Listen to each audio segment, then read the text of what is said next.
Hi friends, power star Pawan Kalyan గారి హరిహర వీరమల్లు ఈ movie రివ్యూని అయితే చూద్దాము. ఈ మూవీ ఎప్పుడెప్పుడు రిలీజ్ అవుతుందా, థియేటర్స్కి వెళ్ళి చూద్దామా అని చెప్పేసి పవర్ స్టార్ గారి అభిమానులు గత 5 సంవత్సరాల నుంచి వెయిట్ చేస్తున్నారు. సో 5 ఇయర్స్ నుంచి పవన్ కళ్యాణ్ గారి సినిమా అనేది థియేటర్స్లో అయితే రిలీజ్ అవ్వలేదు. సో ఫైనలీ ఈ రోజు అయితే మూవీ రిలీజ్ అవుతుంది. ఈ మూవీ థియేటర్స్లో చూడాలని చెప్పేసి ఫ్యాన్స్తో పాటు ప్రేక్షకులు కూడా ఎదురు చూస్తున్నారు. సో దానికి తగ్గట్టుగానే భారీ హంగుల మధ్య ఈ మూవీ అయితే థియేటర్స్లో రిలీజ్ అయింది. ఈ మూవీ 24వ తేదీ రిలీజ్ అవ్వాలి, కానీ 23వ తేదీ ప్రీమియర్స్ అనేటివి వేశారు. ఈ ప్రీమియర్స్కి అయితే ఎక్సలెంట్ రెస్పాన్స్ అయితే వచ్చింది. నేను కూడా ప్రీమియర్స్కి వెళ్ళి మూవీని అయితే చూశాను. మూవీ చూశాక ఎలా ఉంది అంటే, సో సెకండ్ హాఫ్ పరిస్థితి ఇదే అని చెప్పొచ్చు. ఫస్ట్ హాఫ్ అన్న కొంచెం మనకు స్టోరీ అనేది ఉంటుంది, ఏదో కొంచెం చూడొచ్చు. సెకండ్ హాఫ్కి వచ్చేసరికి మనకు ఫుల్ డెడ్ స్లీప్ అని చెప్పొచ్చు. మెయిన్గా మనకు ఆ క్లైమాక్స్ కనుక చూసుకున్నట్లయితే అక్కడ వచ్చి ఆ గాల్లో మనం కూడా ఎగిరిపోతామేమో అన్న విధంగా అయితే ఉంటుందన్నమాట ఆ క్లైమాక్స్ అనేది. అసలు ఈ సినిమాకి పనిచేసింది 2 డైరెక్టర్లు పనిచేశారు. కానీ 2 డైరెక్టర్లు కూడా వీరమల్లు వీరత్వాన్ని థియేటర్లో తెరపైన ప్రేక్షకులకు కానివ్వండి, అభిమానులకు కానివ్వండి నచ్చే విధంగా చూపించలేకపోయారనేసి అనిపిస్తుంది మూవీ చూసిన తర్వాత. ఈ మూవీకి డైరెక్టర్గా పనిచేసింది 2 డైరెక్టర్లు చేశారు. ఒకటి వచ్చేసి మన క్రిష్ గారు, ఇంకోటి వచ్చేసి జ్యోతి కృష్ణ గారు. సో వీళ్ళిద్దరూ ఈ మూవీలో ఫస్ట్ హాఫ్ ఒకరు, సెకండ్ హాఫ్ ఒకరు డైరెక్ట్ చేశారేమో అన్న విధంగా అయితే మనకు అనిపిస్తుంది. సో క్రిష్ గారు మనకు తెలుసు ఆయన ఎంత పెద్ద డైరెక్టర్ అనేసి. ఈ మూవీ స్టార్ట్ అయినప్పుడు ఆయనే డైరెక్టర్. ఈ స్టోరీ గురించి చాలా గొప్పగా చెప్పారు, మూవీ గురించి చాలా గొప్పగా చెప్పారు. అంత గొప్పగా చెప్పిన ఆయన ఈ మూవీని మధ్యలో ఎందుకు వదిలేశారని చెప్పి ఆయనకే తెలియాలి. కాకపోతే ఆయనే కనుక ఈ మూవీని కంప్లీట్ చేస్తున్నట్లయితే ఈ మూవీ రిజల్ట్ అనేది ఇంకొకలాగా ఉండేది. ఎందుకంటే మూవీ ఫస్ట్ హాఫ్ అంతా కూడా చూసుకున్నట్లయితే చాలా బాగుంటుంది. మూవీ సెకండ్ హాఫ్కి వచ్చేసరికి కంప్లీట్ గా మారిపోతుంది.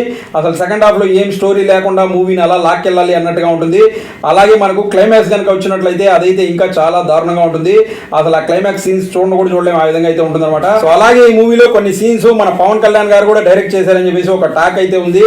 సో మొత్తానికి 2 దర్శకులతో పాటు మన పవన్ కళ్యాణ్ గారి దర్శకత్వ ప్రతి కూడా ఈ మూవీలో ఉందన్నమాట. సో ఇక ఈ మూవీ స్టోరీ ఏంటి అనేది కనుక చూసుకున్నట్లయితే, మొఘల్ చక్రవర్తి అయినటువంటి ఔరంగజేబు ఇతను వచ్చేసి సనాతన ధర్మం పైన చాలా రకాలైనటువంటి అకృత్యాలు అనేటివి చేస్తూ ఉంటాడు అనమాట. వీటన్నిటిని అడ్డుకొని హైందవ ధర్మాన్ని కాపాడడం కోసం వచ్చినటువంటి ఒక వ్యక్తే మన హరిహర వీరమల్లు. సో ఈయన వచ్చేసి హైందవ ధర్మం కోసం ఏం చేశాడు, ఔరంగజేబుకి ఏ విధంగా ఎదురు నిలబడ్డాడు, ఔరంగజేబు ఇతన్ని ఏం చేశాడు అనేది మనం మూవీలో చూడాల్సి ఉంటుంది అనమాట. ఇది ఈ స్టోరీని డైరెక్టర్ చూపించిన విధానం కనుక చూసుకున్నట్లయితే, ఫస్ట్ హాఫ్ అంతా కూడా మనకు వీరమల్లు ఎవరు, వీరమల్లుకు ఉన్నటువంటి బలాలు ఏంటి అనేసి చూపిస్తాడనమాట. సెకండ్ హాఫ్కి వచ్చేసరికి వీరమల్లు హైందవ ధర్మం కోసం ఏదైనా ప్రాబ్లం వచ్చినప్పుడు ఏ విధంగా ఎదురు నిలబడతాడు, అసలు ఇంతకీ అతను ఔరంగజేబుని ఎందుకు కలవాలనుకుంటున్నాడు అనేది చూపిస్తాడు అనమాట. సో ఈ విధంగా డివైడ్ చేసుకుని రెండింటిగా మూవీని అయితే చూపించాడని చెప్పొచ్చు. So first half second half రెండు కలిపి మనకు ఎండింగ్ వచ్చేసరికి ఒక మంచి క్లైమాక్స్ పెట్టేసి ఉంటే బాగుండేది. కానీ అనవసరంగా దీన్ని 2 పార్ట్లుగా తీయాలని చెప్పేసి సెకండ్ హాఫ్ ని ల్యాగ్ చేసి క్లైమాక్స్ వచ్చేసరికి అసలు ఏమి లేని ఒక క్లైమాక్స్ లాగా ముగించారని చెప్పొచ్చు. సో ఆ విధంగా చేయకుండా ఒకే పార్ట్ లో మూవీని కనుక క్లోజ్ చేస్తుంటే ఇంకొంచెం బాగుండేది. సో ఇక డైరెక్టర్ పనితనం గురించి చూసుకున్నట్లయితే ఫస్ట్ హాఫ్ లో అయితే ఓకే బాగానే ఉంది, కానీ సెకండ్ హాఫ్ అయితే అసలు ఏమీ లేదు, డైరెక్షన్ చేయకుండా వదిలేసారేమో అన్న విధంగా అయితే ఉంటుంది అనమాట. సో ఇక ఆర్టిస్టుల పర్ఫార్మెన్స్ గురించి మాట్లాడుకున్నట్లయితే, పవర్ స్టార్ పవన్ కళ్యాణ్ గారు 5 ఇయర్స్ తర్వాత మనకు వెండి తెర పైన కనిపించారు.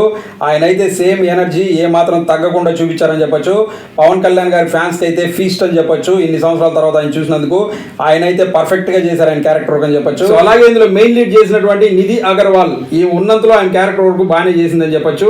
అలాగే ఇందులో ఔరంగజేబ్ క్యారెక్టర్ చేసినటువంటి బాబీ డియోల్ ఆయన క్యారెక్టర్ బాగుంటుంది, ఆయన చేసిన విధానం కూడా బాగుంటుంది. సో మిగిలిన వాళ్ళు కూడా వాళ్ళ క్యారెక్టర్స్ వరకు బాగానే చేశారని చెప్పొచ్చు. సో నెక్స్ట్ ఈ మూవీకి పెద్ద ప్లస్ పాయింట్ ఏంటి అంటే మ్యూజిక్ అని చెప్పొచ్చు. ఎంఎం కీరవాణి గారి బ్యాక్గ్రౌండ్ స్కోర్ అయితే ఈ మూవీకి ప్రాణం అని చెప్పొచ్చు. అది కనుక లేకపోతే ఈ మూవీ ఆ రేంజ్ లో కూడా వచ్చి ఉండేది కాదేమో అనేసి అనిపిస్తుంది. బ్యాక్గ్రౌండ్ స్కోర్ మాత్రం నెక్స్ట్ లెవెల్లో ఇచ్చారని చెప్పొచ్చు మూవీలో. అలాగే సాంగ్స్ కూడా ఓకే బాగానే ఉంటాయి. కీరవాణి గారు మాత్రం ఈ మూవీకి పెద్ద ప్లస్ అని చెప్పొచ్చు. సో నెక్స్ట్ ఈ మూవీకి ఉన్నటువంటి పెద్ద మైనస్ ఏంటి అంటే ఆ విఎఫ్ఎక్స్ అని చెప్పొచ్చు.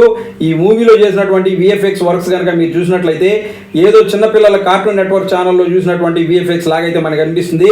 స్టార్ హీరో సినిమాలకు చేసేటప్పుడు కొంచెమన్నా జాగ్రత్త తీసుకొని చేయాలనేసి వీళ్ళకి అనిపించలేదా అనేసి అనిపిస్తుంది మనకు మూవీ చూసిన తర్వాత. దానిపైన కొంచెం కేర్ తీసుకొని చేస్తుంటే ఇంకా బాగుండేది అనిపిస్తుంది. సో ఓవరాల్ గా మూవీ ఎలా ఉంది అంటే, పవన్ కళ్యాణ్ గారి అభిమానులకు కూడా ఈ మూవీ అనేది ఫస్ట్ హాఫ్ మాత్రమే చాలా బాగా నచ్చొచ్చు, సెకండ్ హాఫ్ అనేది నచ్చకపోవచ్చు. ఇక జనరల్ ఆడియన్స్ గురించి చెప్పాల్సిన అవసరమే లేదు. నాకైతే మూవీ జస్ట్ పవన్ కళ్యాణ్ గారి గురించి, కీరవాణి గారి గురించి ఒక్కసారి చూడొచ్చు అనిపించింది. సో మీకు కూడా చూడాలి అనుకుంటూ ఉన్నట్లయితే ఒక్కసారి అయితే ట్రై చేయొచ్చు. ఈ మూవీ ఫ్యామిలీతో కలిసి చూడొచ్చు అంటే చూడొచ్చు, ఎక్కడ అభ్యంతరాలు అనే విషయాలు అయితే లేవు. సో అది ఫ్రెండ్స్, చూసారు కదా. ఈ వీడియో నచ్చినట్లయితే లైక్ చేసి ఛానల్ సబ్స్క్రైబ్ చేసుకోండి. మీకు నచ్చే మరో మంచి వీడియోతో ముందు మళ్ళీ వస్తాను. Thanks for watching this video. Thank you very much.